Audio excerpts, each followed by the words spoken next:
Ray Dalio's latest update on China. The founder of Bridgewater Associates, a very prominent investor and billionaire, Ray Dalio, just came out with an updated view on where we currently are in the great power conflict between the USA and China. The legendary investor thinks that the USA and China are on the brink of war and are beyond the ability to talk. If you are watching our video for the first time or you haven't subscribed to our channel yet, please do so. And don't forget to press the bell icon to be notified whenever we upload a new video. For nearly 40 years, Dalio has been going to China. He has built an extensive network there, both among politicians and business leaders, and has built very close friendships with people there. Ray Dalio recently had 2 trips to China, lasting 13 days that included many meetings and conversations with people from a variety of backgrounds. These trips, along with what he learned from other meetings with non-Chinese policymakers in other countries, including the US, and Chinese citizens and China experts outside of China, have given him the perspective that has now. The legendary investor believes that the United States and China are on the brink of war and are beyond the ability to talk. Ray Dalio emphasizes that by saying that the countries are on the edge, he doesn't mean to say that they will necessarily go over the edge.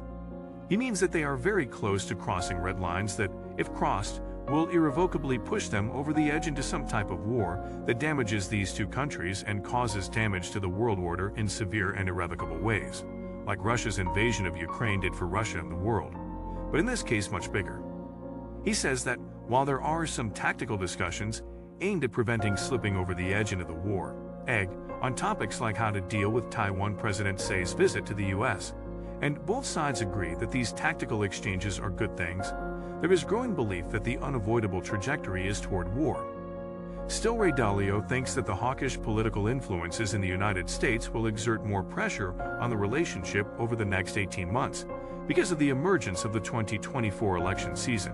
For example, U.S. congressional hawks and their actions, such as hearings from Representative Gallagher's Select Committee on the Chinese Communist Party, together with most candidates for the presidency, the Senate, and the House of Representatives appealing to a populace that wants its leaders to stand up to China, plus Taiwanese politics, will all likely lead to pushing to the brink of or beyond the red lines.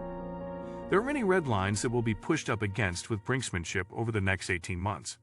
Each one is risky, and together they carry a lot of risk. Here are some according to Ray Dalio. 1. A well-known Chinese red line is the United States or Taiwan coming out in favor of Taiwanese independence. Everyone knows that if that happens, it will be considered an act of war by China.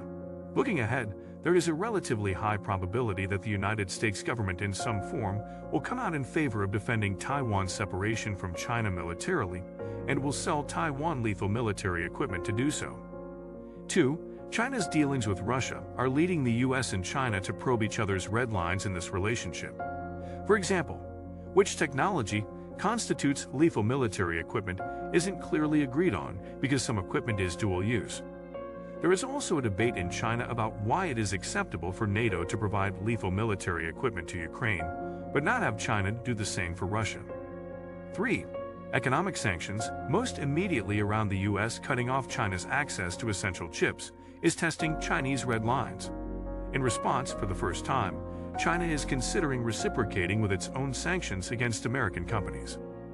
Ray Dalio warns that controlling essential technologies and minerals to defend against being cut off from them, and being able to cut off the opponent's essential technologies and minerals, is now being done and is provocative.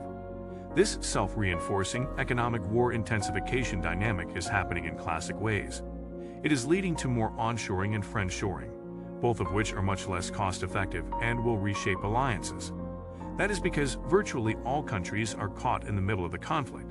The choices they make will determine their alliances. One example is how Saudi Arabia's relationships with the United States, China, and Russia have changed for logical reasons, reflecting the relative changes in economic and military power. While the United States and Saudi Arabia used to have a very strong alliance in which the United States provided military protection and Saudi Arabia provided the U.S. and its allies protections against oil supply and price disruptions, this has ceased to make sense as China and Russia now have more common interests with Saudi Arabia than the U.S. does. This is also affecting currency and capital flows, so that they align more with trade flows and geopolitical alliances. For these reasons, in an environment in which one wants to deal with friends, trade and investment are shifting to being more with allies than cost-effective sources. Watch the demand for key materials that can be squeezed: lithium, cobalt, rare earth, wafers and cells in solar energy technology, etc. We are on the brink of an economic resources war, says the famous investor. U.S.-China relations are getting so bad that there is reason to worry that anti-China sentiment could make doing business with China like doing business with Russia, which could lead U.S.-China trade to collapse. Ray Dalio warns that this would have similarly damaging economic consequences, though many times larger, severely hurting supply chains and trade. That would at a minimum cause severe economic consequences for the U.S., China, and the world, and at a maximum could lead to a military war. What would a war look like? Dalio says that if there is going to be an economic or sanctions war, it would be good to have an agreement about what items are essential and what countries will be exempted from it. And if there is a military war, it would be good to have agreements to contain it, such as 1. No side's military will directly kill the other side's military. 2. No fighting will take place on the other side's lands. And 3. Neither side will use nuclear, cyber, and space weapons, etc. It is hoped that in that way, if there is war, it will be contained. All war is terrible, and so those in charge should strive to avoid even a contained war like the NATO or Ukraine-Russia war in Ukraine. But such a contained war is not the worst-case scenario, because history has shown that when conflicts have reached this stage 1, they have terrible economic consequences, and 2, there is a high risk of moving from a contained war to an all-out war. Ray Dalio emphasizes that almost all policymakers he speaks with are scared of war, which is an impediment to war that might but should not be assumed will to prevent it. Both sides have been very clear that they recognize that either an economic decoupling or a military confrontation would be disastrous, while they are testing each other's limits. The famous investor writes that, all things considered, I think that the greater provocations will most likely come from the American side, which I worry will cause a tit-for-tat crossing of the line. While I expect that these provocations will likely lead China to make bellicose responses, I don't believe the Chinese reactions to the provocations will be strong enough to prompt a war in the near future, by the next 3 years, because the Chinese don't want to go to war. The problem in today's hostile geopolitical environment is that virtually all of the issues that Ray Dalio has discussed above are being dealt with via brinksmanship that is occurring dangerously close to each other's red lines.